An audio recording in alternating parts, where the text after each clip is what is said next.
America के पूर्व राष्ट्रपति बिल क्लिंटन जब भारत आए थे तो ताजमहल को देखने के बाद उन्होंने कहा था, आज मुझे एहसास हुआ इस दुनिया में दो ही तरह के लोग हैं, एक वो जिन्होंने ताज देखा है, दूसरे वो जिन्होंने ताज नहीं देखा।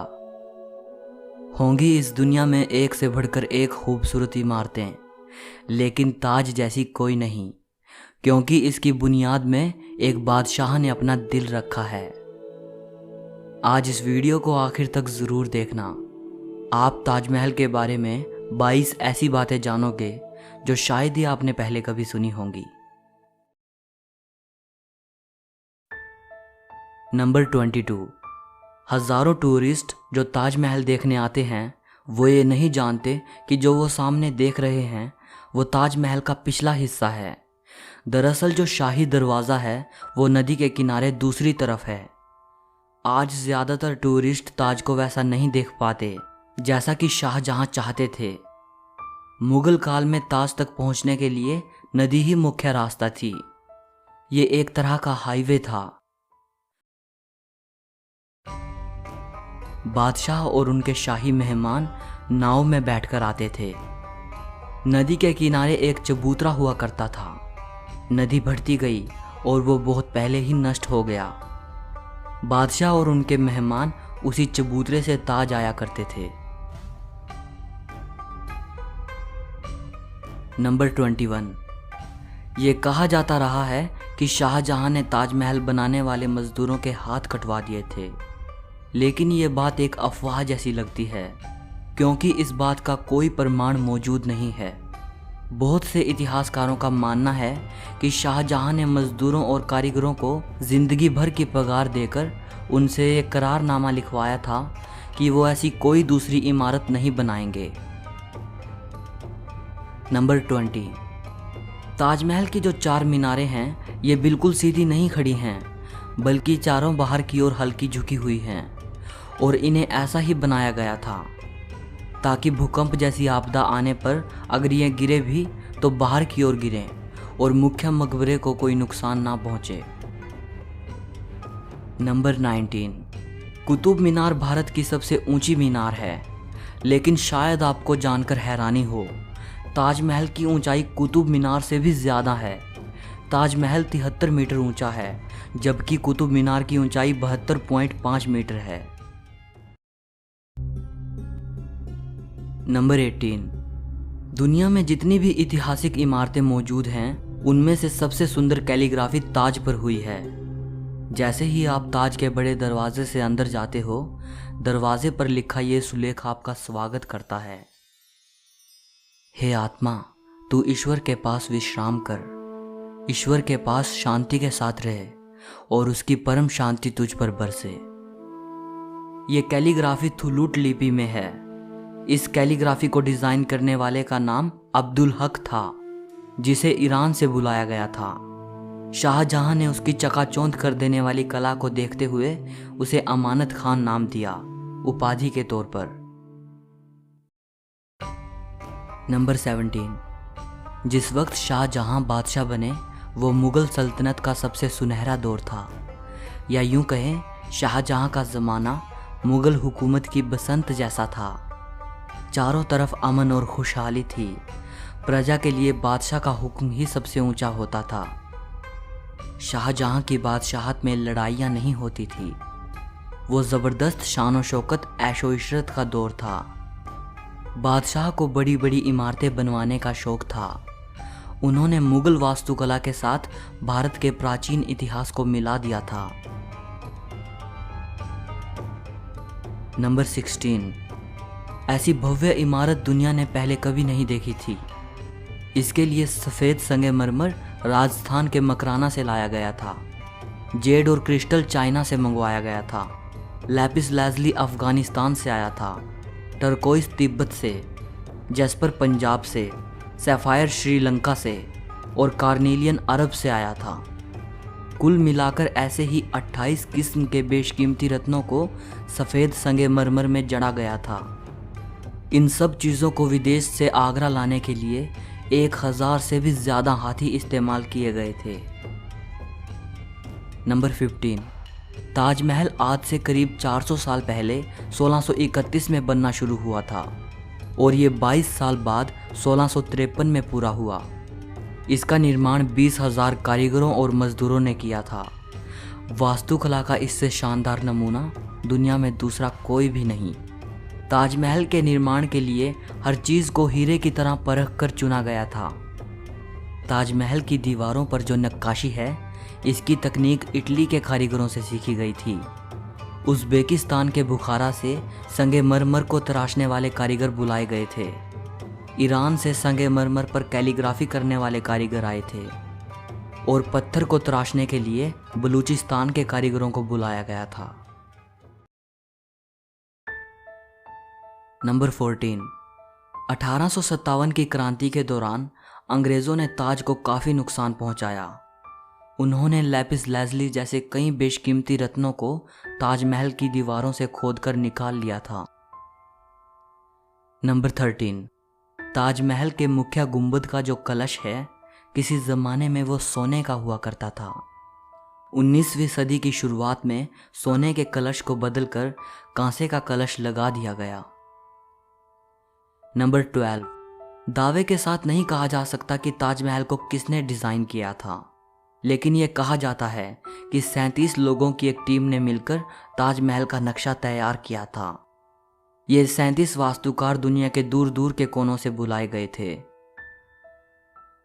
नंबर 11। ताजमहल की नींव बनाते समय ताज के चारों ओर बहुत से कुएं खोदे गए। इन कुओं में ईंट पत्थर के साथ साथ आबनूस और महोगनी की लकड़ियों के लट्ठे डाले गए। ये कुएं ताज की नींव को मजबूत बनाते हैं। आबनूस और महोगनी की लकड़ियों में ये खासियत होती है कि इन्हें जितनी नमी मिलती रहेगी, ये उतनी ही फौलादी और मजबूत रहेंगी। और इन लकड़ियों को नमी ताज के पास बहने वाली यमुना नदी के पानी से मिलती है। यमुना के पानी का स्तर हर साल घट रहा है और लकड़ियों में नमी की कमी आ गई है। यही वजह है कि सन 2010 में ताज में दरारें देखी गई। नंबर 10। 1653 में जब ताज बनकर तैयार हुआ था, उस समय इसके निर्माण की कीमत करोड़ों में आंकी गई थी। उसी हिसाब से अगर आज ताज बनवाया जाए तो इसे बनाने में कम से कम 57 अरब 60 करोड़ रुपए लगेंगे। नंबर 9। 1989 में एक भारतीय लेखक P.N. ओक ने एक किताब लिखी थी जिसका नाम था ताजमहल द ट्रू स्टोरी। इस किताब में उन्होंने कई तर्कों के साथ ये दावा किया था कि ताजमहल मकबरा बनने से पहले एक शिव मंदिर था और इसका नाम तेजो महाल्या था।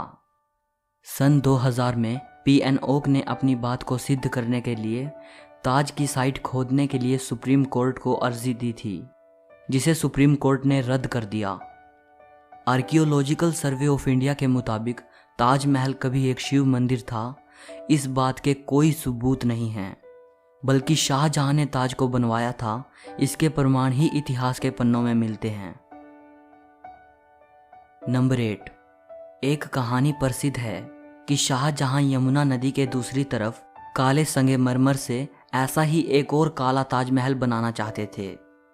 कहा जाता है कि शाहजहां मुमताज़ की तरह अपने लिए भी एक मकबरा बनाना चाहते थे, लेकिन इससे पहले कि वो काला ताजमहल बनवा पाएं, औरंगज़ेब ने उनको कैद खाने में डलवा दिया। लेकिन इतिहासकार कहते हैं कि ये बाद में बनाई गई मनगढ़ंत कहानियां हैं। जिस जगह शाहजहां के काला ताज बनवाने की बात कही जाती है, वहां कई बार खुदाई की जा चुकी है, लेकिन ऐसा कोई सबूत नहीं मिला जिससे यह पता चले कि शाहजहां काला ताज बनवाना चाहते थे। नंबर 7। ताजमहल का डिज़ाइन हुमायूं के मकबरे से प्रेरित दिखता है। हुमायूं शाहजहां के परदादा थे। उनका ये मकबरा हिंदुस्तान में आगे बनने वाली कई मुगल इमारतों के लिए प्रेरणा बना। नंबर 6। दूसरे विश्व युद्ध में सरकार ने मकबरे के चारों ओर बांस का घेरा बनाकर सुरक्षा कवच तैयार कराया था, जिससे कि हवाई बमबाजों को भ्रमित किया जा सके और ये जर्मन और जापानी हवाई हमलों से सुरक्षा प्रदान कर पाए। 1965 और 1971 के भारत पाकिस्तान युद्ध के समय भी यही किया गया था। नंबर 5। कई देशों में ताजमहल की नकल पर बनी इमारतें मौजूद हैं, जैसे चीन, बांग्लादेश और कोलंबिया में। और ऐसी एक इमारत भारत में भी मौजूद है, बीबी का मकबरा। ये इमारत महाराष्ट्र के औरंगाबाद में है। इसे मुगल बादशाह आजम शाह ने अपनी मां दिलरस बानो बेगम की याद में 17वीं सदी के आखिर में बनवाया था। इसे ताजमहल की तर्ज पे बनवाया गया था। इस मकबरे का गुंबद ताजमहल के गुंबद से छोटा है और इसका सिर्फ गुंबद ही संगमरमर का है, बाकी निर्माण प्लास्टर से किया गया है। नंबर 4, ताजमहल की सबसे ज़्यादा लोकप्रियता इसके निर्माण से जुड़ी अद्भुत प्रेम कहानी की वजह से है। बादशाह शाहजहां ने अपनी बेगम मुमताज़ महल की याद में इस इमारत को बनवाया था। मुमताज़ का असली नाम अर्जुमंद बानो बेगम था। शाहजहां ने उन्हें मुमताज़ महल नाम दिया, यानी महल का सबसे अनमोल रत्न। महज 38 साल की उम्र में अपनी 14वीं संतान को जन्म देते वक्त मुमताज़ की मृत्यु हो गई। उस वक्त वो बुरहानपुर में थी। अपनी प्रिय बेगम की मृत्यु से बादशाह बेहद दुखी हुए, जैसे उनकी जिंदगी ही तबाह हो गई। और आखिर उनकी याद में शाहजहां ने ताज को बनवाने का फरमान जारी किया। नंबर 3, पहले मुमताज़ को बुरहानपुर में ही दफनाया गया। इसके बाद शाहजहां ने ताज को बनवाना शुरू किया। तब बुरहानपुर से मुमताज़ के शव को निकालकर जहां ताजमहल बन रहा था उसके पास एक बगीचे में दफनाया गया। ताजमहल को तैयार होने में 22 साल लगे। तब तक मुमताज़ का शव बगीचे में बनाई गई कब्र में ही दफन रहा। बाद में उसे ताजमहल के अंदर मुख्य गुंबद के नीचे दफनाया गया। नंबर 2, शाहजहां का सारा ध्यान ताज को एक खूबसूरत रूप देने में लगा रहा। इसी बीच शाहजहां के ही बेटे औरंगजेब ने आगरा पर हमला कर अपने पिता को कैद कर लिया। शाहजहां से पूछा गया कि वो क्या चाहते हैं, तो उन्होंने कहा कि उनको ऐसी जगह पर कैदी बनाकर रखा जाए जहां से वो सीधे ताज को देख पाएं, और उनकी ये ख्वाहिश पूरी कर दी गई। कैद में रहते हुए भी शाहजहां हर वक्त ताज को देखते रहते, और वहीं उन्होंने अपनी जिंदगी की आखिरी सांस ली। मृत्यु के बाद उन्हें मुमताज़ के साथ ही ताजमहल में दफनाया गया। एक हारे थके बादशाह को भी अगर किसी ने गिरने नहीं दिया तो वो मुमताज़ के लिए उनका बेपनाह प्यार ही था। जिस लगन से प्यार की ये अनोखी निशानी बनकर तैयार हुई, उसकी मिसाल आज पूरी दुनिया के सामने है। नंबर 1, कवि रविंद्रनाथ टैगोर ने ताजमहल के बारे में लिखा है, वक्त के गाल पर एक आंसू, हमेशा हमेशा के लिए। उन्होंने ताज की छवि वक्त के गाल पर एक थमे हुए आंसू के रूप में बयान की है। शाहजहां जानते थे कि ये दौलत, ये ताकत और ये शान शौकत एक दिन सब खत्म हो जाएगा।